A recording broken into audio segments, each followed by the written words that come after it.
இயேசுவுக்கு பிரியமான அன்பு இறை உறவுகளே, நண்பர்களே, உங்கள் ஒவ்வொருவரையுமே சிறப்பாக இந்த புதிய நாளில் சந்திப்பதிலே மிகுந்த மகிழ்ச்சி. இன்று சிறப்பாக வெள்ளிக்கிழமை, இறை இரக்கத்தின் ஆண்டவருக்கும் இதய ஆண்டவருடைய நாளாகவே இந்த நாள் ஒப்புக் கொடுக்கப்பட்டிருக்கிறது. எனவே இந்த இரக்கத்தின் ஆண்டவரினுடைய பக்தி முயற்சியை கடைபிடிப்போம். இயேசுவின் திரு இருதயம் நமக்காக இருக்கிறது, நமக்காக துடிக்கிறது என்பதை உணர்ந்தவர்களாக இந்த இதயத்தினுடைய ஆண்டவர் மீது நம்பிக்கை வைத்து இந்த பக்தி முயற்சி எடுப்போம். இதயம் நமக்காகவே இருக்கும் ஒரு இதயமாக மாற்ற முயல்வோம். அன்புக்குரியவர்களை, இன்று சிறப்பாக நம்முடைய தாயாம் திரு அவையானது திருமுழுக்கு யோவானுடைய பாடுகளின் விழாவை நினைவு கூறுகிறது.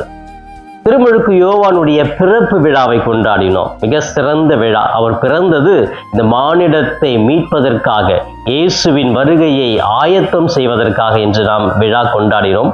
இன்று அவர் பட்ட துன்பங்கள், வேதனைகள் மிக சிறந்தது, வியக்கக்கூடியது, கடவுளால் ஏற்றுக்கொள்ளக்கூடியது என்று இன்று அவர் பாடுகளுக்காக விழா எடுக்கிறோம். அன்புக்குரியவர்களே, அவருடைய பாடு, அவருடைய துன்பம் எதற்காக இருந்தது? இறைவனுக்காக மட்டுமே இருந்தது, நீதிக்காக மட்டுமே இருந்தது. எந்த சூழ்நிலையிலும் நீதியை அவர் விட்டு கொடுக்கவே இல்லை.